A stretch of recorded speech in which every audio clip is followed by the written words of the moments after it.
জান ডয়ারে তো 10,000 টাকা ছিল, 10,000 টাকা তো পাইতেছি না। ওই টাকা আমার কাছে। ও তুমি নিছো? আগে কইবা না, আমি তো আরো টেনশনে পড়ে গেছিলাম। দাও টাকাটা দাও। টাকা দিব মানে? বাংলা বুঝো না? বুঝি।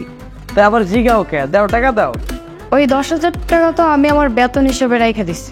তোমার আবার বেতন কিসের? তুমি তো আমার বিয়ে করাবো। শোনো, তোমার বাড়িতে আমি বউ হয়ে আসার আগে তোমাদের বাড়িতে কি কাজের মেয়ে ছিল না? ছিল। তাহলে কাজের মেয়ে কয় টাকা বেতন দিতা? এক কামে 1,000 টাকা লইতে 8 কাম করতে 8,000। তাহলে আমারে দিবা না কেন? মানে? বাংলা বুঝো না? বুঝি রে বাবা, কিন্তু কাজের মেয়ের বেতনের লগে তো তোমার হিসাবটা আমি বুঝতেছি না। একটা কাজের মেয়ে যদি 6 ঘন্টা কাজ করে তাহলে মাসে 6,000 টাকা পায়। আর আমি এই বাড়িতে এই সংসারে প্রত্যেকটা দিন কাজ করি, তাও ঘন্টার পর ঘন্টা। আমি কেন মাসে বেতন পাবো না?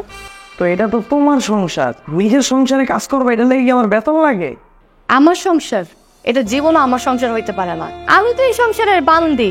একটা কাজের মেয়ে যদি কোথাও কাজ করে, সে যদি অসুস্থ হয়, সেই বাড়ি থেকে তারা ছুটি দেয়। কিন্তু আমি এই বাড়িতে কাজ করতে করতে যদি অসুস্থ হয়ে যাই, তোমার মা কি বলে? আমি নাকি ঢং করতেছি, অসুস্থ আর নাটক করতেছি। একটা কাজের মেয়ে স্বামী থাকলেও না, সে কেয়ার করে, বুঝছো? তো আমি কি তোমার কেয়ার করি না? আমি তো বলি নাই মুন্না তুমি আমাকে কেয়ার করো না। তুমি আমাকে কেয়ার করো দেখেই তো তোমার বাবা মা বলে যে বউ পাগল। তোমার বাবা মা সবসময় মনে করে কি জানো, আমি তোমাকে তাবিজ করে রাখছি, এই জন্য তুমি আমাকে এত ভালোবাসো।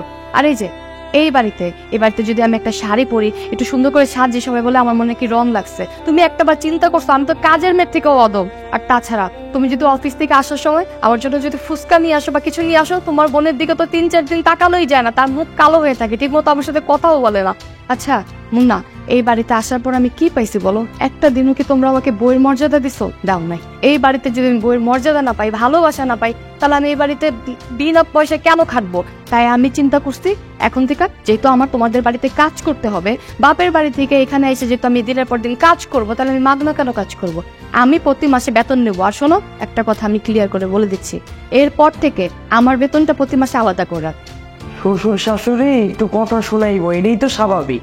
এটার এত সিরিয়াস নেওয়ার কি আছে? আম্মা তো তার মানে ঠিকই কইতো, তুমি আপা আম্মারা তো দেখতেই পারো না তার মানে। এই যুগে শাশুড়িদের সব থেকে বড় সমস্যা কি জানো? কি? তারা নিজেদের ছেলেকে আপন করে রাখতে যেয়ে ছেলেদের সংসারে ভেঙে ফেলে। যেমন তোমার মা তোমাকে সবসময় নিজের করে রাখতে চায়। নিজের করে রাখতে গিয়ে সবসময় আমার নামে উল্টাপাল্টা কথা বলে, আমার নামে উল্টাপাল্টা বিচার দেয়, যার কারণে তোমার আমার ভিতরে ঝগড়া লাগে, আমরা দূরে চলে যাচ্ছি, আমাদের ঘনিষ্ঠতা নষ্ট হয়ে যাচ্ছে। আর দেখো, তোমার মায়ে তোমার বড় বোনকে সবসময় কল করে পরামর্শ দেয়, সে যেন তার শাশুড়ির কাছে তার হাজবেন্ডকে যেতে না দেয়, সবসময় যেন ছেলের কাছ থেকে মাকে দূরে রাখে, সে যেন হাজবেন্ডকে হাতের মুঠোয় রাখে। তাহলে আমার ক্ষেত্রে এরকম কেন? আমার ক্ষেত্রে তো পুরোটাই উল্টো। সবসময় তোমার মা আমাকে উল্টাপাল্টা বলতেই থাকে, আর তোমার কাছে সবসময় আমাকে কালার করতে থাকে।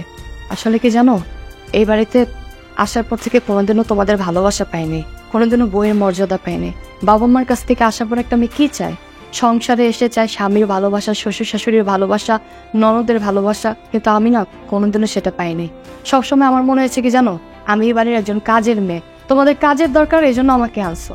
আমি প্রত্যেকটা দিন তোমাদের এখানে কাজ করতেছি, আমার কাছে মনে হচ্ছে কি জানো, আমি শ্বশুর বাড়িতে না, আমি একটা জেলখানায় আসছি।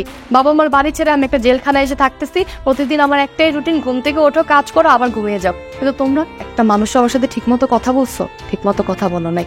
যাই হোক মুন্না, আমি অনেক চিন্তা ভাবনা করে দেখলাম, যেখানে থেকে আমার কোনো লাভ হচ্ছে না, যেখানে মানুষগুলো আমাকে ভালোই বাসে না, তাদের জন্য আমি কেন বিনা স্বার্থে খাটবো? না, আমি বিনা স্বার্থে খাটতে পারবো না। আমি এখন থেকে তোমাকে ক্লিয়ার করে বলে দিচ্ছি, আমি যতদিন এই বাড়িতে থাকবো প্রতি মাসের বেতন তোমাকে দিতে হবে। আর একটা কথা শুনে রাখো, যবে থেকে এই বাড়ির বউ হয়ে আসছি তবে থেকে আমি এই বাড়িতে কাজ করতেছি, সো তুমি হিসাব করে সব টাকাগুলো আমাকে দিয়ে দিও।